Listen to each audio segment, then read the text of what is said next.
Greetings and welcome to Conversations with the CEO. I'm your host, Leigh Toney, Executive Director of the Carrie Meek Entrepreneurial Education Center at Miami-Dade College. My guest today is Kevin Michael, who's the CEO of Invizio, an IT development company located here in Miami-Dade County. Welcome to Conversations with.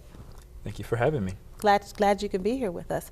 You are celebrating, your company has reached an important threshold, and we're featuring companies like yourself, companies started by young professionals whose companies have been in existence for more than 5 years old. How old is Invizio?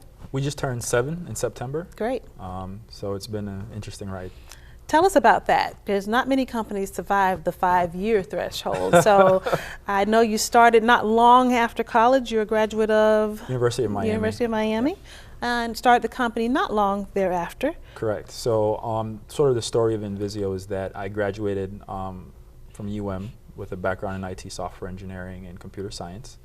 Went into corporate America, so I moved from Miami, moved to Dallas, Texas, and started working out there with Citigroup. And about a year afterwards, I started Invizio. Always had the inspiration and the desire to want to be in business for myself. Saw an opportunity and came back here to South Florida to begin the company. Where did inspiration come from? Numerous sources. Definitely family members who'd been entrepreneurs.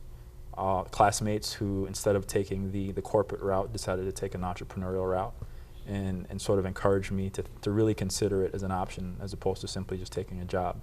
So I didn't hear them at first, and then after I began working, really started to pay more attention to that. Okay.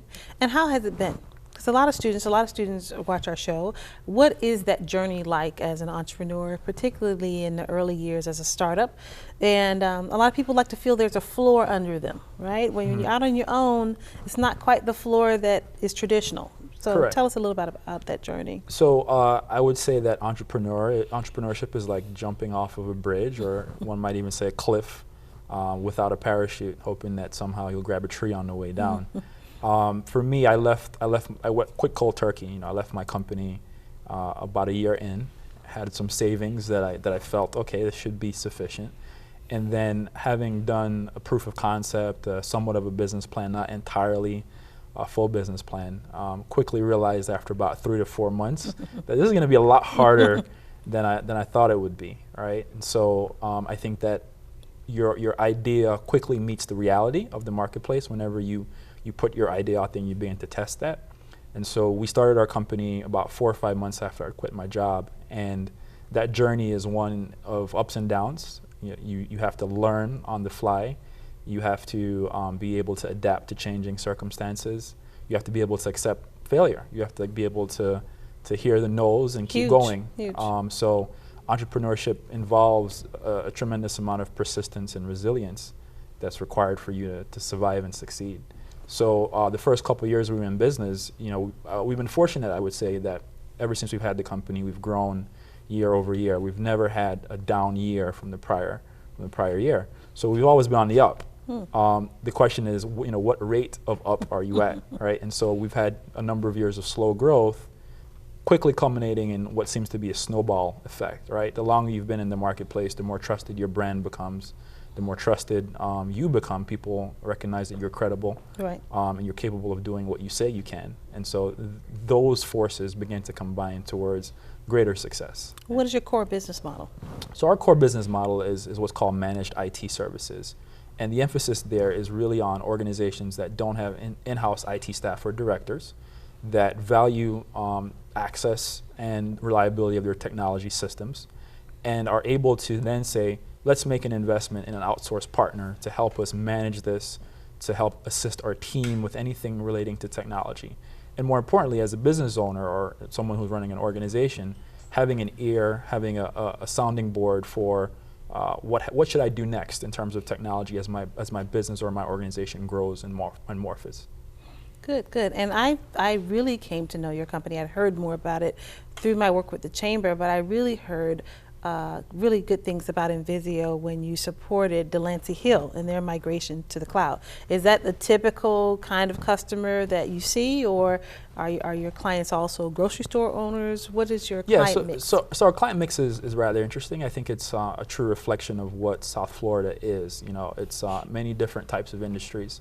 So we serve everything from aviation to real estate. We serve nonprofits and education charter schools.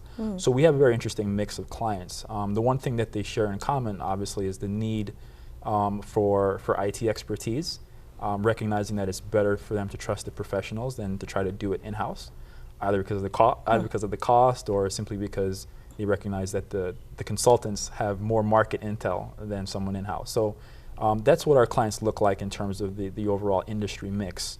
They typically range from 5 to maybe as many as 100 employees in terms of how many seats, as we would say in our business. And the work that we did with Delancey Hill is emblematic of what we do quite frequently, right?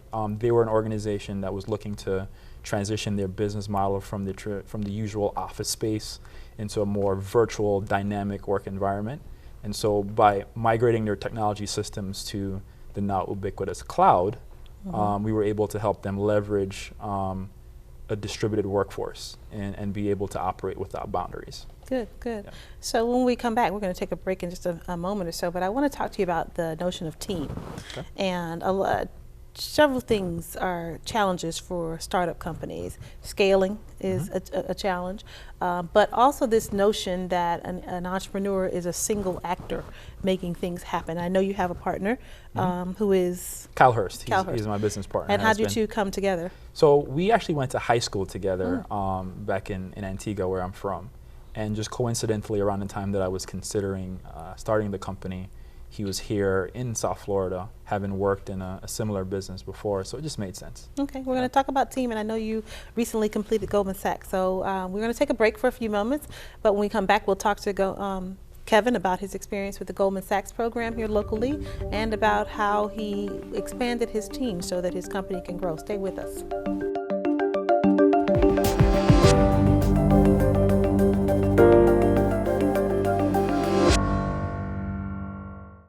Be creative. Be a hero. Be the solution. Be connected. Be innovative. Be global. Be successful. Be you. Be MDC. Be Miami-Dade College.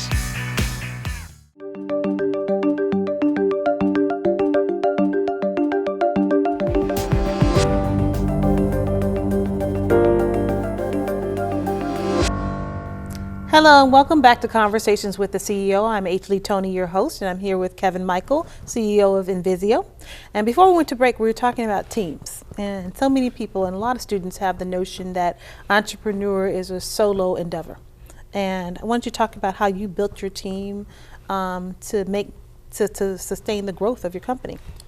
Yeah, so I agree with your point, definitely. A lot of people think that entrepreneurship is a solo endeavor. And I would argue that it's almost an impossibility without the capacity to build a team, right? And so I was fortunate that I had a close friend that had the set of skills that we needed to be a good partner in the business. And also someone who didn't have the expertise or sort of the desire to do the things that I do in the business. So we're very fortunate to have a division of responsibilities that makes sense, right? I'm the face of the company. I interface a lot with customers in terms of sales and business development activities, while my partner, he's more of a background character. He likes to be the one to get stuff done. Yeah. And so having a partner in my business was, incredibly essential for us to be successful. Sure. And he was someone who was there to share responsibilities with and struggle with, particularly in the early portions of starting the company. But since then, as we've grown and our business has matured, it's become even more important for us to be able to bring other people onto the team and imbue them with a culture that we've cultivated over the last 7 years, essentially. And these people now, our employees, are vibrant and a very important piece of our business, because on a day-to-day they serve our customers, and without them we could not operate, we could not function, we could not grow. So having a team and building a team is a very necessary part of entrepreneurship. I agree. What else have you learned? I know you recently completed the Goldman Sachs 10,000 Small Businesses program at Miami-Dade College. And I think that's ideal for a company at your stage of the maturation cycle. Mm-hmm. What did you gain from that experience in terms of where your company is now and where you see it going? Right. So when I entered the Goldman Sachs program, when I applied for it, you have to fill out sort of a questionnaire. There's a couple of things they want to figure out. What are you looking for from the program? And for me, I wanted to be better at strategic management, being able to develop and execute on a strategy. And the other part that was very key for me was being able to get a better grasp on how to finance the growth of the company, right? And so those are the two things that I was able to really gain from the Goldman Sachs experience. The curriculum allowed me access to experts to talk with them about financing the business from various types of institutions and sources. And so that gave me some more perspective in terms of how to move forward with the company. We have a number of really amazing things that we're planning to do, but finance is a very key piece of that. And so the program allowed me to have a better understanding of that and put me in contact with the people that I could have more detailed conversations with around that. Yeah, because access to capital is very key. Sticking point for entrepreneurs in general, and particularly entrepreneurs of color, it seems. Correct. It still is the case that minorities as a whole traditionally are underserved in terms of access to capital. And for our company, where we are today is that we're growing and we have ambitious plans. And some of what we want to do, we currently don't have the capital to do. And so a key piece is understanding how can we raise that capital, either through equity or debt financing, and be able to take our company to the next level. And so for your customers that require your services, a lot of people or some entrepreneurs are bootstrapping it and might think that IT may or may not be where they can afford to invest. But I almost see it the opposite. You can't afford not to invest if you're looking at growing your company. Is that what your clients are learning, or is that the mindset that they have when they come to a company like yours for support? Yeah, I would agree. I think our customers find us at a lot of different stages. Some are established businesses that simply understand the importance of IT in their companies. Others are companies that are just learning that for the first time. They recognize that they've been able to get by, to manage through their growth without a lot of technology, but they're starting to hit roadblocks. They're starting to see that having systems that support their operations is becoming even more key for them in order for them to scale.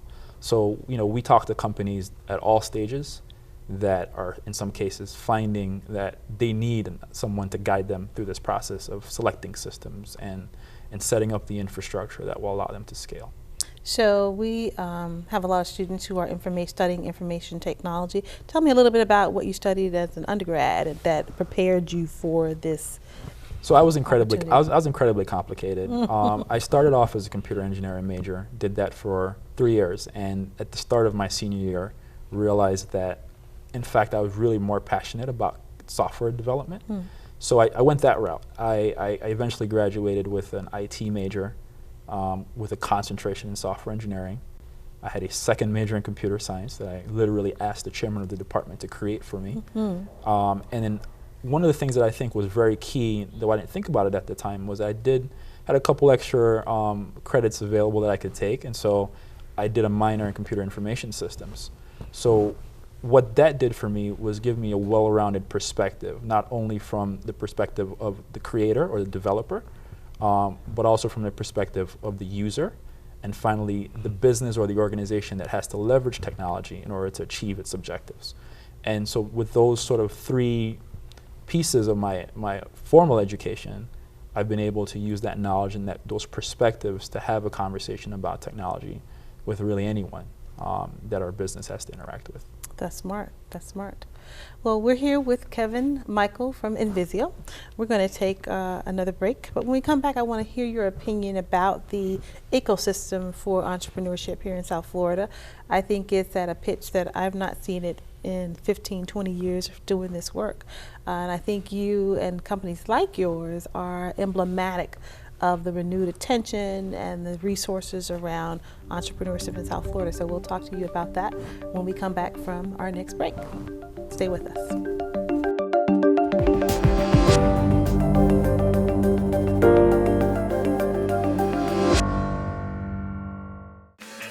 creative. Be a hero. Be the solution. Be connected. Be innovative. Be global. Be successful. Be you. Be MDC. Be Miami-Dade College.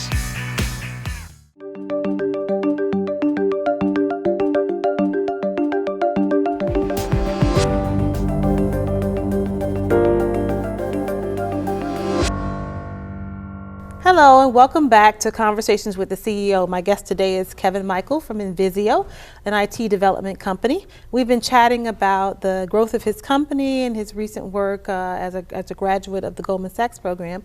I just want to ask you about the overall environment for entrepreneurship right now, and you being a young professional, but certainly have a company 7 years old.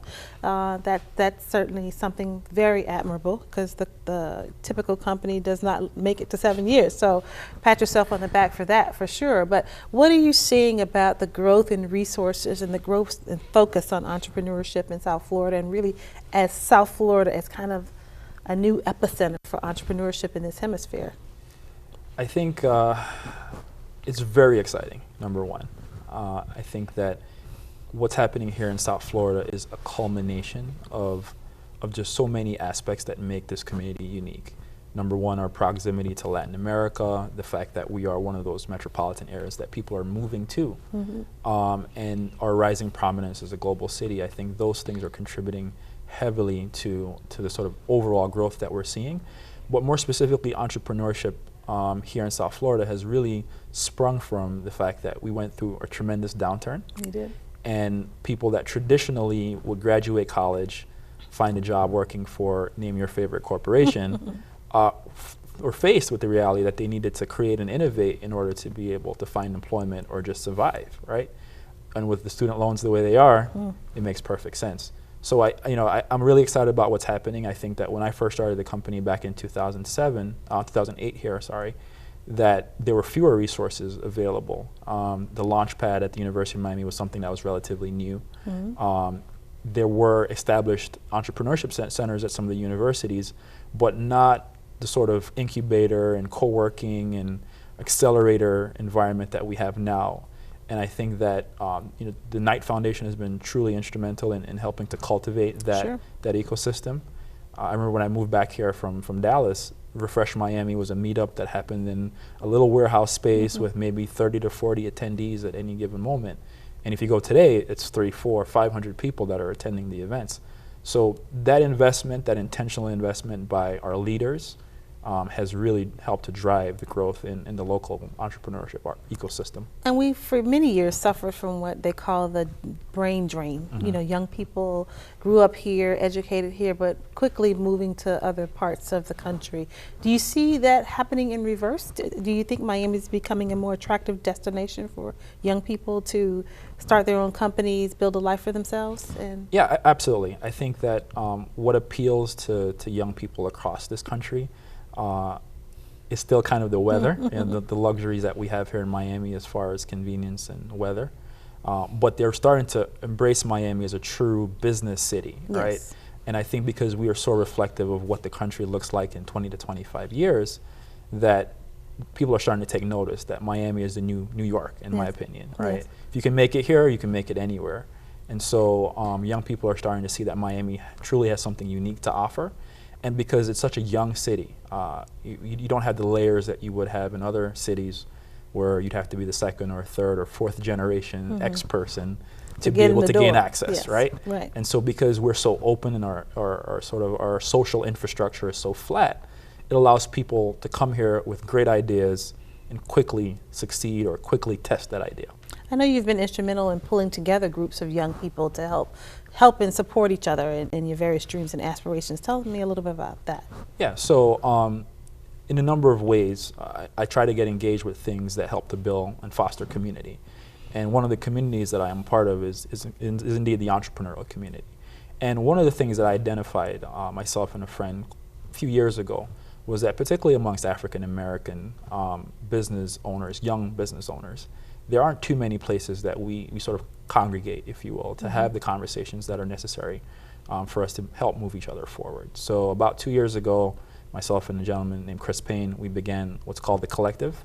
And the Collective is a once-a-month happy hour or networking event geared towards entrepreneurs of color, black entrepreneurs under the age of 40, male entrepreneurs specifically, where it creates a forum for us to get together, share ideas, pass information, refer each other business, and in some cases even invest in each other. So that's something that I saw a need to create, and that's one of the various groups and affiliations that I have in order for me to build my business and give back to the community at the same time. So you may reject or accept this term, but I'll use it. Do you think that kind of concern for community, the importance of creating community, is something that's indicative of the quote-unquote millennial population, or what explains that? And because I see it in a lot of other places among young professionals who have a tremendous sense of empathy and concern about community issues and are finding ways to integrate that into their professional endeavors as well. Yeah, I think that's growing. That's a growing thing. I don't know if it's exclusive to our generation necessarily, but I think that when you look around the world around us, most of us are seeing problems, right? And maybe that's what defines our generation. We like to solve problems, right? And so not only are there problems that people face in their business, so to speak, but there's so many other problems in our local communities that business and collaborative community can solve. And one of the things that I've observed more so now than ever is the desire for people to step up and solve those challenges, right? I think that our generation inherently is opposed to the status quo, something about it that we simply don't accept. And so we're devising amorphous, non-status quo, non-institutional based solutions to community problems. Well, it's been fascinating to see that emerge and to grow and to in any way be a part of. So Kevin, I thank you for being a guest on Conversations With. It's been fascinating. I can invite you back. I think we can talk about a lot of things. Keep talking. We can keep talking for a while. So that's a promise. I'll certainly invite you back. I wish you every success with your company. And I will invite you back for a lecture with our students as well. So thank you for your time today. And thank you for tuning in to Conversations With. I hope you'll continue to watch every episode. There's rich and fascinating and useful information that'll be covered for you there. I appreciate your patronage, and I'll see you next time. Thanks.